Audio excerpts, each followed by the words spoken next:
Salut les amis, c'est Thomas InTech, j'espère que vous allez bien. Je suis super content de vous retrouver aujourd'hui. On va parler iPad Pro et plus précisément sur les applications que j'utilise au quotidien. Donc installez-vous confortablement et puis on regarde ça ensemble. Allez, petite intro et c'est parti. On commence avec la première application qui s'appelle GoodNote 5. Donc c'est une application prise de notes. Comme son nom l'indique, j'utilise énormément cette application, que ce soit donc pour mes vidéos YouTube ou mes projets personnels.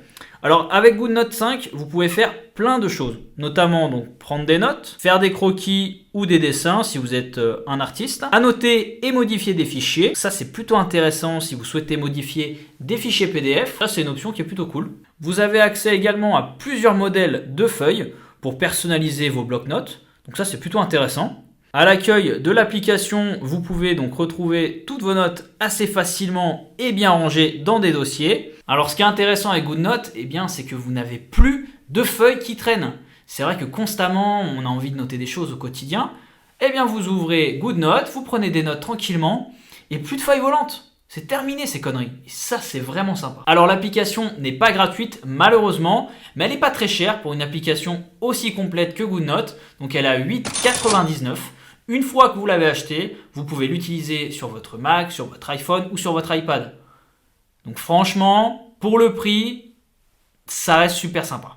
On enchaîne avec la deuxième application que je me sers très régulièrement sur l'iPad, c'est Lightroom. Donc Lightroom, si vous ne connaissez pas, c'est un logiciel de retouche photo proposé par Adobe. Alors moi, je m'en sers vraiment toutes les semaines de cette application, que ce soit pour retoucher mes vignettes YouTube, mes photos donc sur les réseaux sociaux. Alors l'application, elle est bourrée d'options, de paramétrage, donc ça peut paraître plus ou moins complexe. Alors moi, je trouve qu'avec l'Apple Pencil, la retouche photo, elle devient vraiment intéressante et fun.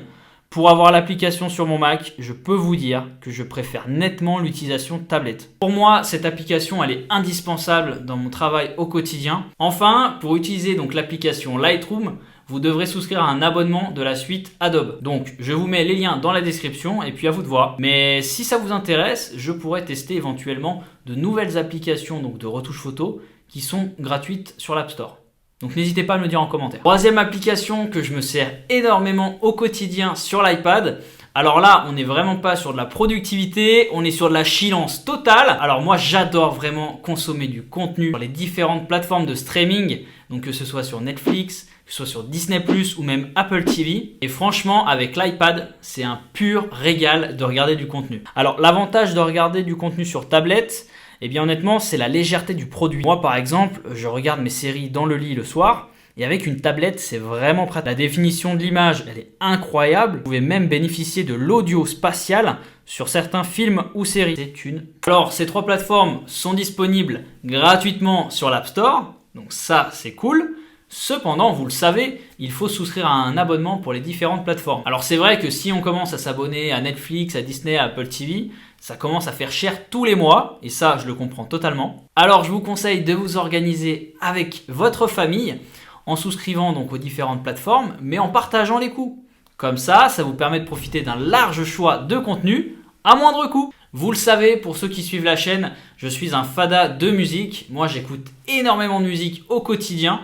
Donc j'étais obligé d'installer l'application Spotify et au niveau de l'application, c'est exactement pareil. Il n'y a pas de révolution sur l'iPad, c'est la même appli. Cinquième application que j'utilise au quotidien également sur l'iPad, c'est l'application Kindle. J'avais découvert le produit Kindle l'été dernier et j'avais vraiment très apprécié. Mais depuis peu, je me suis installé l'application sur l'iPad et franchement, c'est très agréable d'utilisation. Vous pouvez régler notamment les différents paramétrages de luminosité. Vous n'aurez donc plus mal aux yeux et le poids de la tablette par rapport à un livre classique vous soulagera véritablement. Alors n'étant pas un grand lecteur, je dois dire que cette application me suffit amplement. J'ai accès à des millions de livres, je lis quand je veux, c'est très pratique, très simple. Voilà, c'est parfait. Cette application, elle est gratuite également. Par contre, assez logique. Vous souhaitez acheter un livre, il faudra passer à la caisse. Notez que les versions digitales sont moins chères que les versions classiques. Donc faites-vous plaisir. Allez, go lecture. Sixième application que je me sers au quotidien et qui m'est très utile, donc c'est l'application YouTube et YouTube Studio. Alors YouTube Studio c'est quoi? Eh bien tout simplement c'est une application qui vous permet de suivre vos différentes datas de votre chaîne YouTube. Vous pouvez suivre donc l'évolution de vos abonnés, les stats des différentes vidéos pour savoir ce qui marche, ce qui marche pas. Vous avez également la possibilité de répondre aux différents commentaires. C'est une application qui est très utile pour les YouTubeurs. Donc si vous avez une chaîne, installez cette appli, elle est gratuite. Septième application que je me sers très régulièrement également, donc c'est les applications Pages et Keynote. Vous les connaissez, ce sont deux applications donc de productivité. Vous pouvez enregistrer vos différents documents et les retrouver facilement dans le cloud. Donc ça c'est super pratique. Et les applications, elles ressemblent vraiment à ce qu'on connaît sur Word, sur Excel, PowerPoint, c'est vraiment pareil. À noter que ces applications sont gratuites et disponibles dès lors que vous achetez un produit Apple. Donc, n'hésitez pas, téléchargez-les. Voilà les amis, vous connaissez donc mes applications favorites sur l'iPad. Vous l'aurez compris, j'utilise l'iPad pour travailler de façon créative pour ma chaîne YouTube, mais également pour me faire plaisir en consommant du contenu. Je vous attends dans les commentaires pour me dire ce que vous pensez de cette vidéo, des différentes applications.